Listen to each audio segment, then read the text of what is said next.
Hello, this is Lady Boulay, and welcome back to Black American Lineage. Thank you for your support. Thank you for going on this journey through our past and present. And today, I want to talk about this outstanding athlete in the field of tennis. She came before Venus, before Serena, and before Coco. She won Grand Slams way back in the 50s. She did not receive the accolades, the money, or the sponsorships that athletes receive today. But she stayed out there and she played her heart out. And she was very impressive and she won. She simply won. She laid the foundation for the outstanding tennis players that we see today. It was not easy because naturally during those days of segregation, she was not wanted on the tennis court, but she was too good to be denied. Her name is Althea Gibson. Not only was she an outstanding tennis player, but she was also an outstanding golfer. So here's a little bit about Althea Gibson. Althea Gibson was a groundbreaking tennis champion and professional golfer, best known as the first Black athlete to win a Grand Slam title in tennis. She broke racial barriers in the 1950s, paving the way for future generations of athletes of color. She was born on August 25, 1927, in Silver, South Carolina. She stood 5 feet 11 inches tall. So she was a tall woman. She was inducted into the International Tennis Hall of Fame in 1971. She won the French Open in 1956. She won Wimbledon in 1957 and 1958. She also won the U.S. Open in 1957 and 1958. So that's 5 Grand Slam titles for her in the 1950s. She was ranked world number 1 in 1957. She was the first Black player to win Wimbledon in 1957, which was a historic milestone. After retiring from tennis in 1958, she became the first Black American woman to compete on the professional golf tour in the 1960s. She was also featured on the covers of Time and Sports Illustrated, highlighting her cultural impact, which is to say that they were highlighting the fact that she was the first Black woman to achieve those things and to be featured on the cover of their magazines. She left behind quite a legacy. Her victories shattered racial barriers in sports during the Civil Rights era. She inspired athletes like Arthur Ashe, Venus Williams, and Serena Williams. The U.S. Open continues to honor her legacy, including a statue unveiled in 2019 and recent celebrations in 2025. In short, Althea Gibson was not just a tennis champion, but a trailblazer who broke barriers in both tennis and golf, leaving a legacy of courage and excellence. At a time when racism and prejudice were widespread in sports and in society, Althea Gibson was often compared to Jackie Robinson, who was the first Black American to play Major League Baseball. Her road to success was a challenging one, said Billie Jean King, a Grand Slam white tennis player, because of what she was able to do at a time when it was enormously difficult to play tennis at all if you were Black. I am honored to have followed in such great footsteps, wrote Venus Williams.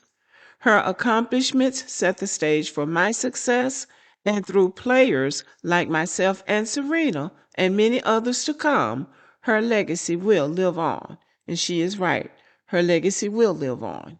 I don't like to dwell on the negative, but to be the first Black to do something, you have to break down barriers. So, despite her growing reputation as an elite level player, Althea Gibson was effectively barred from entering the premier American tournament, the United States National Championships, now the U.S. Open at Forest Hill.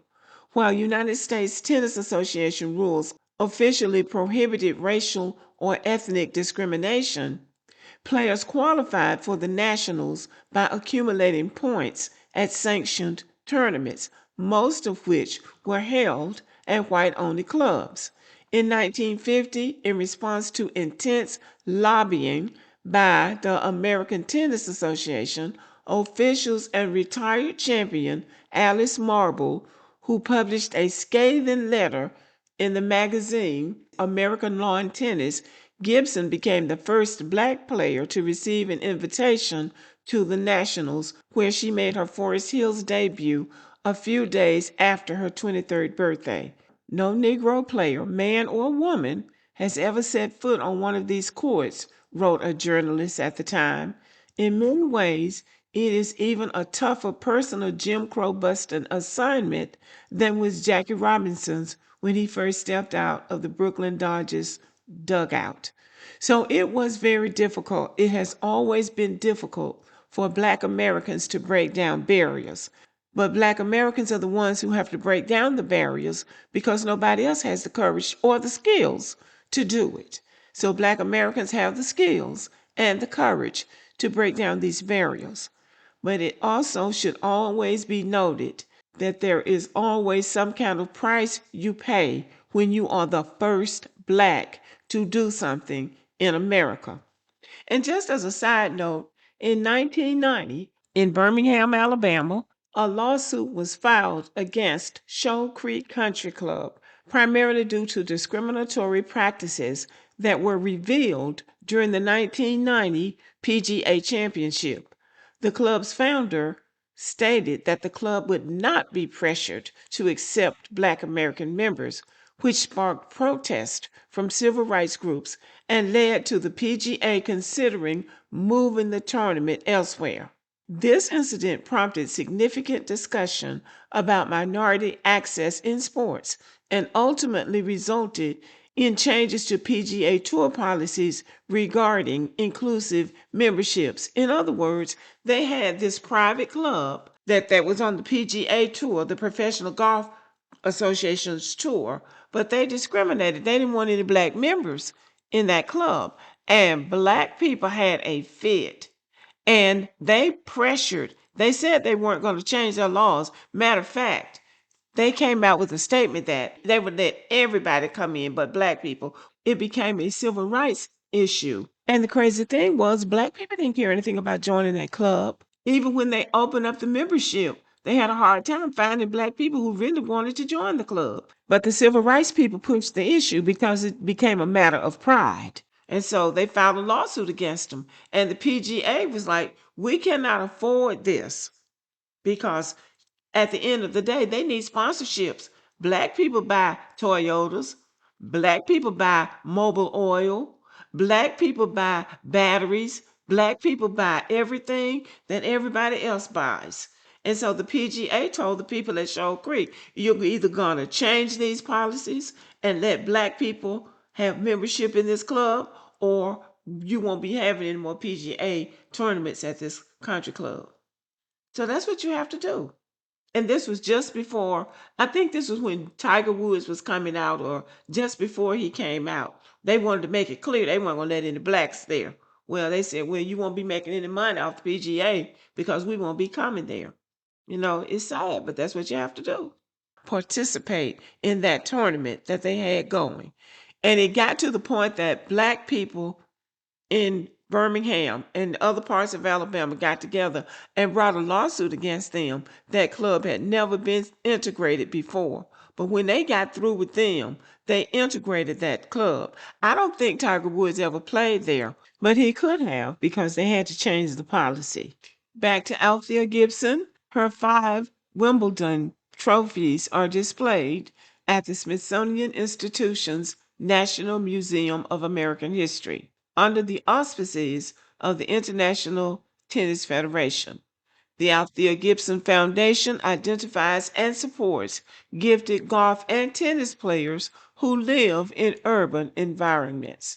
In 2005, Bill Cosby, who was her friend, endowed the Althea Gibson Scholarship at her alma mater, Florida A&M University. Okay, so this is a brief look at Althea Gibson. Please feel free to do some research on your own and learn more about her. She had a very full and interesting life. Thank you for listening. Have a good evening.